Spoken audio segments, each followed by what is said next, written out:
ಸಾಂಸ್ಕೃತಿಕ ನಗರ ಮೈಸೂರು ದಸರಾದಲ್ಲಿ ದರ್ಶನ್ ಅಳಿಯ ನಾನ್ ವೆಜ್ ಹೋಟೆಲ್.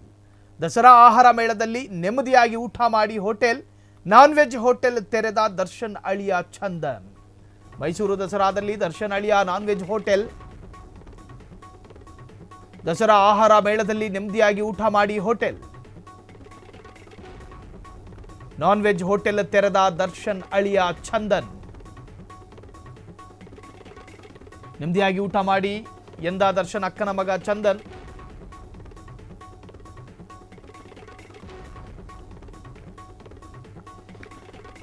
ದಸರಾ ಆಹಾರ ಮೇಳದಲ್ಲಿ ಕಾಣಿಸಿಕೊಂಡ ಮೀನಾ ತೂಗುದೀಪ. ಚಿಕನ್ ಪಲಾವ್ 200 ರೂಪಾಯಿ, ಮಟನ್ ಪಲಾವ್ 300 ರೂಪಾಯಿ, ಮಟನ್ ಚಾಪ್ಸ್ 150 ರೂಪಾಯಿ, ಚಿಕನ್ ಫ್ರೈ 100 ರೂಪಾಯಿ, ಚಿಕನ್ ಕಬಾಬ್ 100 ರೂಪಾಯಿ ರೇಟ್ ಫಿಕ್ಸ್ ಮಾಡಿದ ದರ್ಶನ್ ಅಳಿಯ. ಮೈಸೂರು ದಸರಾದಲ್ಲಿ ದರ್ಶನ್ ಅಳಿಯ ನಾನ್ ವೆಜ್ ಹೋಟೆಲ್ ನೋಡಿ, ಗಮನಿಸ್ತಾ ಇದ್ದೀರಿ. ಇದು ಮೈಸೂರು ಸಾಂಸ್ಕೃತಿಕ ನಗರಿ ಮೈಸೂರಿನಲ್ಲಿ ನಾನ್ ವೆಜ್ ಹೋಟೆಲ್ ಅನ್ನು ಓಪನ್ ಮಾಡಿದ್ದಾರೆ ದರ್ಶನ್ ಅವರ ಅಳಿಯ. ಹೆಸರು ನೋಡಿ, ದರ್ಶನ್ ಅವರ ತಾಯಿ ಮೀನಾ ತೂಗುದೀಪ್ ಅವರು ಕಾಣಿಸ್ಕೋತಾರೆ. ಮೀನಾ ತೂಗುದೀಪ್. ಸೊ ಅದನ್ನು ಉದ್ಘಾಟನೆ ಮಾಡಿದವರು ಕೂಡ ಅವರೇ. ಟೇಪ್ ಕಟ್ ಮಾಡಿ ಉದ್ಘಾಟನೆ ಮಾಡ್ತಾರೆ.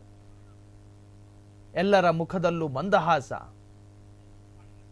ದರ್ಶನ್ ಮುಖದಲ್ಲಿ ಆ ಹಾಸ ಇಲ್ಲ, ಯಾವ ಮಂದವೂ ಇಲ್ಲ, ಯಾವ ಹಾಸವೂ ಇಲ್ಲ. ಆ ಮನುಷ್ಯ ಪಾಪ ನಾನ್ ವೆಜ್ ಪ್ರಿಯ ದರ್ಶನ್. ಇಲ್ಲಿ ನಾನ್ ವೆಜ್ ಹೋಟ್ಲ್ ಓಪನ್ ತಪ್ಪಲ್ಲ ಪಾಪ. ಅವರವರ ವ್ಯವಹಾರ, ಅವರವರ ವ್ಯಾಪಾರ, ಅವರವರ ವೈಯಕ್ತಿಕ ಸ್ವಾತಂತ್ರ್ಯ. ಭಾವನಾತ್ಮಕವಾಗಿ ವರ್ಷಾನುಪೂರ್ತಿ ಕೊರಗ್ತಾ ಇರಬೇಕು ಅಂದರೆ ಅದು ಸಾಧ್ಯ ಇಲ್ಲ. ಇವತ್ತಲ್ಲ ನಾಳೆ ದರ್ಶನ್ಗೆ ಬೇರು ಸಿಗಬಹುದು ಅನ್ನೋ ನಿರೀಕ್ಷೆಯಲ್ಲಿ ಕುಟುಂಬ. ದರ್ಶನ್ ಅವರ ಅಕ್ಕನ ಮಗ. ನಿಮಗೆ ನೆನಪಿರಬಹುದು, ದರ್ಶನೇ ಸ್ವತಃ ಒಂದು ಹೇಳಿಕೆಯನ್ನು ಕೊಟ್ಟಿದ್ರು. ನಾನು ಲೈಟ್ ಬಾಯ್ ಆಗಿ ಸಿನಿಮಾ ಇಂಡಸ್ಟ್ರಿಗೆ ಪ್ರವೇಶ ಮಾಡಿದವನು. ನನ್ನ ಅಕ್ಕನ ಮಗನೇ ಆಗಿರಲಿ, ನನ್ನ ಮಗನೇ ಆಗಿರಲಿ, ಏಕಾಏಕಿ ಬಂದು ಶೈನ್ ಆಗೋದು ಅಗತ್ಯ ಇಲ್ಲ. ಕಷ್ಟಪಡಬೇಕು, 2 ಕಾಸು ದುಡ್ಡು ಸಂಪಾದನೆ ಮಾಡಬೇಕು. ಆ ಸಂಪಾದನೆ ಅತ್ಯಂತ ಪರಿಶ್ರಮದಿಂದ ಇರಬೇಕು. ಆ ಸವಾಲನ್ನು ಸ್ವೀಕಾರ ಮಾಡ್ಕೊಂಡ್ರೋ ಏನೋ ಚಂದನ್. ಸ್ವಾಭಿಮಾನದ ಬದುಕಲ್ವಾ, ಕಷ್ಟಪಡಬೇಕು, ದುಡ್ಡು ತಿನ್ನಬೇಕು, ಕಳ್ಳತನ ಮಾಡಬಾರ್ದು. ಇದು ದರ್ಶನ್ ಹೇಳಿದ್, ನಾನಲ್ಲ. ತಲೆ ಹೊಡಿಬಾರ್ದು, ಕಳ್ಳತನ ಮಾಡಬಾರ್ದು, 2 ನಂಬರ್ ಕೆಲಸ ಮಾಡಬಾರ್ದು, ದರ್ಶನ್ ಹೇಳಿದ್ದು. ಸೊ ಅದರಂತೆಯೇ ತನ್ನ ಅಕ್ಕನ ಮಗ ಮೈಸೂರು ದಸರಾದಲ್ಲಿ ಆಹಾರ ಮೇಳ ನಡೀತಾ ಇದೆ. ಆ ಮೇಳದಲ್ಲಿ ನಾನ್ ವೆಜ್ ಹೋಟೆಲನ್ನು ತೆರೆದಿದ್ದಾರೆ. ಆ ಹೋಟೆಲಿಗೆ ದರ್ಶನ್ ಅವರ ತಾಯಿ ಉದ್ಘಾಟಕರು ಬಂದು ಉದ್ಘಾಟನೆಯನ್ನು ಮಾಡಿದ್ದಾರೆ.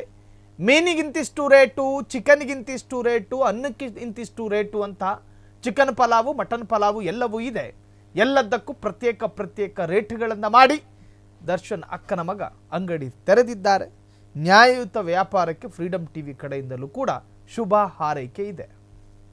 ಕ್ಷಣ ಕ್ಷಣದ ಸುದ್ದಿಗಳಿಗಾಗಿ ಫ್ರೀಡಂ ಟಿವಿ ಸಬ್ಸ್ಕ್ರೈಬ್ ಮಾಡಿ, ಲೈಕ್ ಮಾಡಿ ಹಾಗೂ ಫಾಲೋ ಮಾಡಿ. ಹೊಸ ಸುದ್ದಿಗಳ ನೋಟಿಫಿಕೇಶನ್ಗಾಗಿ ಬೆಲ್ ಐಕಾನ್ ಮೇಲೆ ಕ್ಲಿಕ್ ಮಾಡಿ.